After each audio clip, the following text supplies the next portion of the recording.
नमस्कार। आजची आपली रेसिपी आहे आपल्या सगळ्यांच्याच आवडीची पुरणपोळी। पुरणपोळी आपण कुठल्याही सणाला, समारंभाला, कुळाचाराला किंवा कुठल्याही धार्मिक कार्यक्रमाला, तसेच कोणी आपल्याकडे येणार असेल तरी आपण पुरणाची पोळी आवर्जून करतो। हीच पुरणाची पोळी कशी करायची ते आज आपण बघू। पुरणाच्या पोळीसाठी काय काय साहित्य लागतं ते बघू। इथे 1 कप हरभऱ्याची डाळ घेतलेली आहे, अर्धा कप गूळ, पाऊण कप साखर, तूप, तेल, हळद थोडीशी आणि कणिक आणि मैदा आणि जायफळ आणि विलायचीची पावडर। सगळ्यात आधी आपल्याला ही हरभऱ्याची डाळ 2 ते 3 वेळेस पाण्याने स्वच्छ धुवून घ्यायची आहे आणि 3 ते 4 तास आपल्याला ही भिजत ठेवायची आहे। आता 4 तासानंतर आपली डाळ चांगली भिजलेली आहे।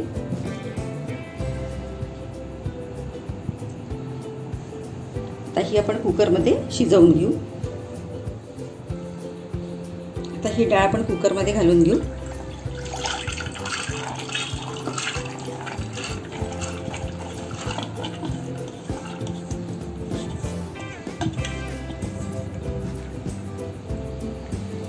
डाळीमध्ये अगदी थोडंसंच पाणी आपल्याला डाळीच्या वरती घालायचं आहे, कारण आपण हे ऑलरेडी भिजवलेली आहे। जर तुम्हाला कटाची आमटी करायची असेल तर तुम्ही याच्यामध्ये 2 ते 2.5 पट पाणी जास्ती घातलं तरी काही हरकत नाही।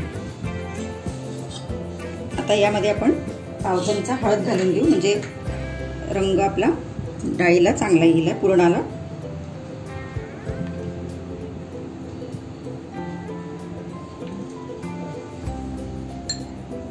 आणि 1 चमचा तेल पण आपण याच्यात घालून घेऊ, म्हणजे आपली डाळ चांगली मऊ शिजते। आता आपण कुकरचं झाकण लावून कुकरच्या 4 ते 5 शिट्ट्या काढून घेऊ। आता आपण कुकरच्या 4 ते 5 शिट्ट्या करून घेऊ आणि डाळ आपली शिजवून घेऊ। आता 5-6 शिट्ट्या काढल्यानंतर आपली डाळ शिजली की नाही बघून घेऊ। आपली डाळ मस्त शिजलेली आहे।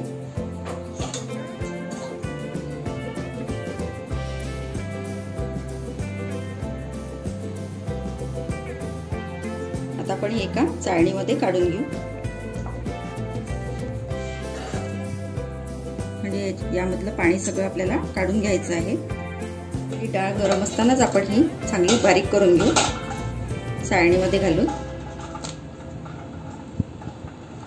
ही पुरणाची चाळणी आहे, याच्यामधून आपण आता डाळ चांगली बारीक करून घेऊ।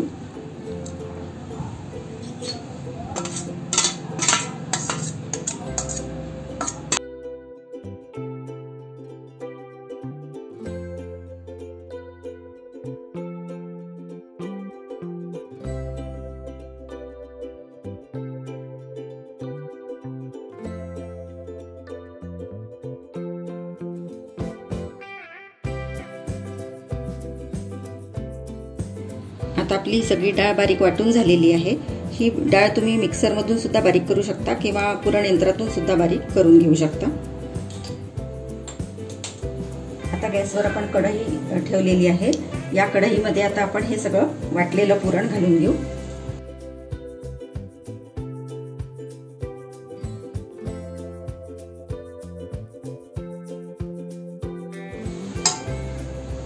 आता यामध्ये हा अर्धा कप गूळ घेतलेला आहे। आपण जेवढी डाळ घेतली आहे तेवढंच आपल्याला साखरेचं किंवा गुळाचं प्रमाण घ्यायचं आहे। तुम्ही इथे पूर्ण साखर घेऊ शकता किंवा पूर्ण गूळ पण घेऊ शकता। मी इथे पाऊण कप साखर आणि अर्धा कप गूळ घेतलेला आहे। आता ही साखर आहे आपण याच्यामध्ये घालून घेऊ।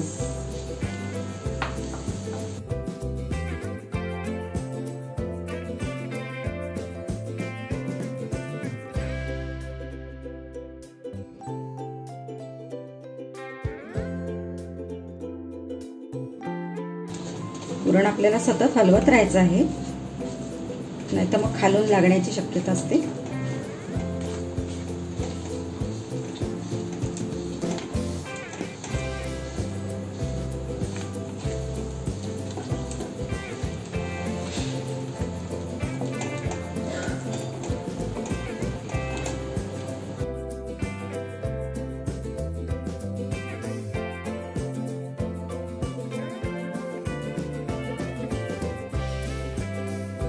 आपलं पुरण चांगलं घट्ट शिजलेलं आहे।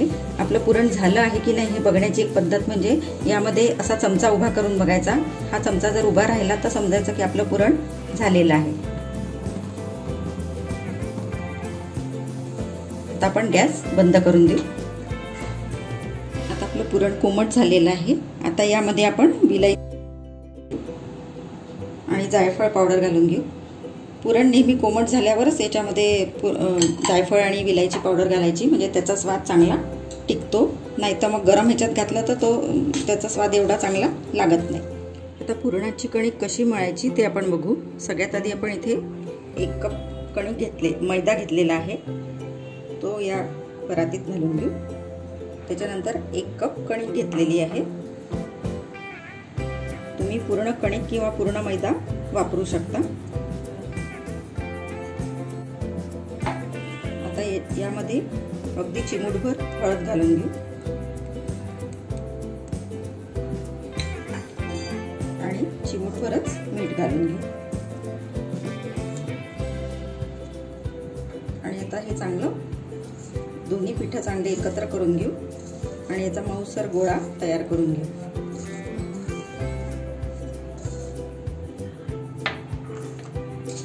यामध्ये आपल्याला 2 टीस्पून तेल पण घालायचं आहे सुरुवातीला।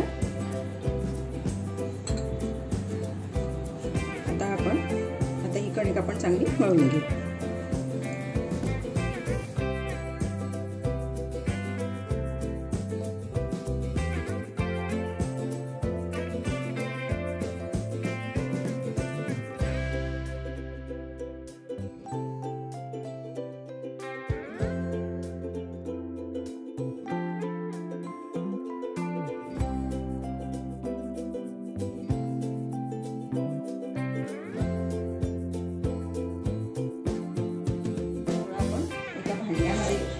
देऊ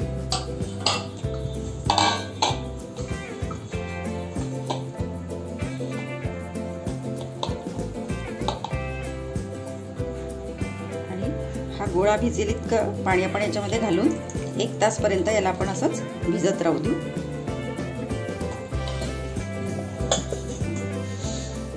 1 तास झालेला आहे। कणिक आता बाहेर काढून घेऊ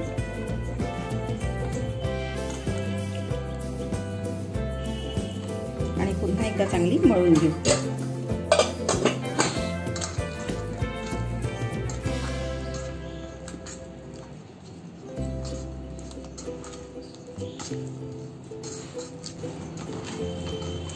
थोडासा तेलाचा हात घेऊ आता।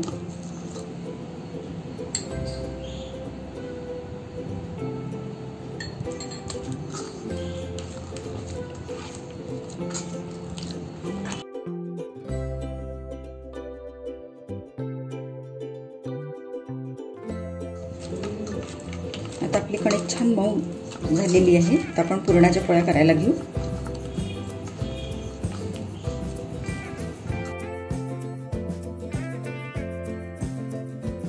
सगळ्यात आधी आपण हे पुरण जे आपण तयार करून ठेवलेलं आहे याचे गोळे करून घेऊ।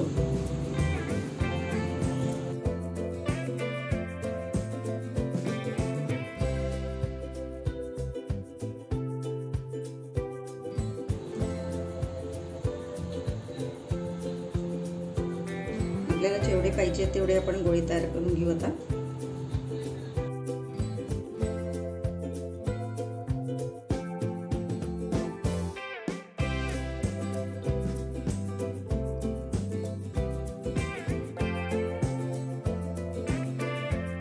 उरलेले हे पुरण आपण थापून घेऊ। जेवढ्या पोळ्या करायचे आपल्याला तेवढे आपण इथे गोळे तयार करून ठेवले पुरणाचे। आता हे उरलेलं पुरण आपण झाकून ठेवून देऊ आणि नंतर जेव्हा लागेल तेव्हा करू। आता आपण या पिठाचे पण असे गोळे करून ठेवून देऊ आणि हे सगळे आपण याचे छान असे गोळे एक भरून घेऊ। आपण सगळे पुरणाचे उंडे तयार करून घेऊ। थोडासा तेलाचा हात लावून घेऊ।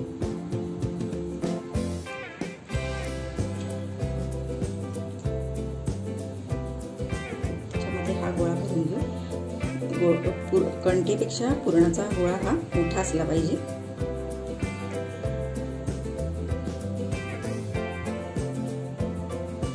वरचा जास्तीचा भाग आपण काढून घेऊ।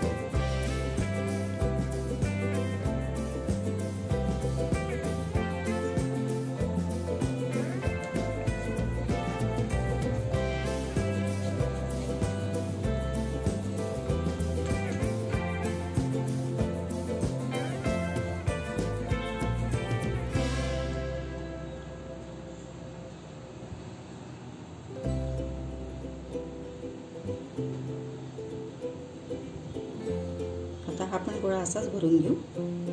या पद्धतीने आपण सगळे आता पुरणाचे उंडे तयार करून घेऊ।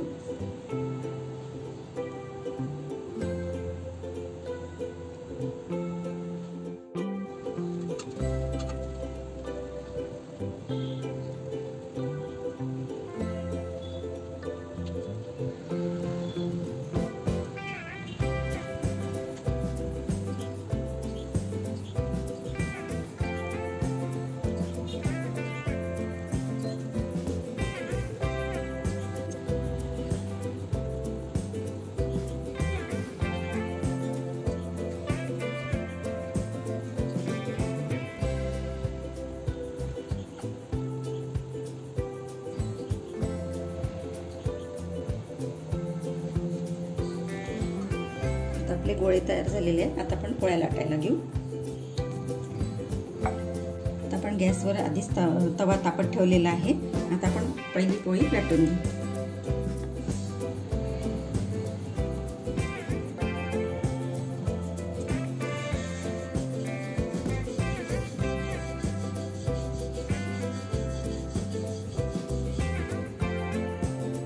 त्यामध्ये घोळून पुन्हा पोळपाटावर ठेवून लाटायची आहे।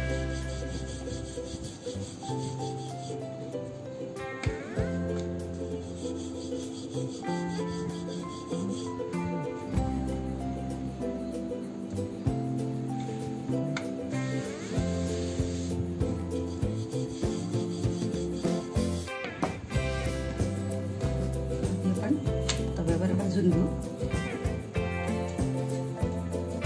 आता आपण पोळी पलटवून घेऊ।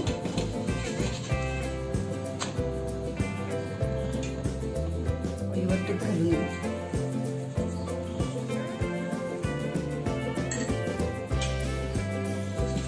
पुन्हा पोळी पलटवून घेऊ चांगली।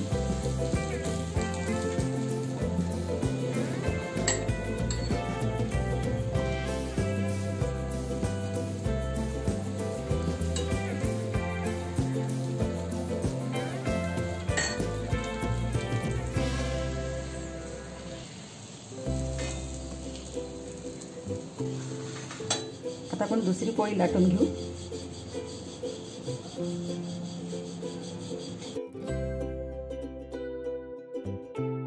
पुरणपोळी आपण खरपूस भाजून घेऊ तूप लावून आणि अशाच पद्धतीने आपण सगळ्या पुरणाच्या पोळ्या करून घेणार आहे।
पुरणाच्या पोळ्या करून झालेल्या आहेत. आपल्या मस्त लुसलुशीत मऊ अशा पुरणाच्या पोळ्या खाण्यासाठी तयार आहेत.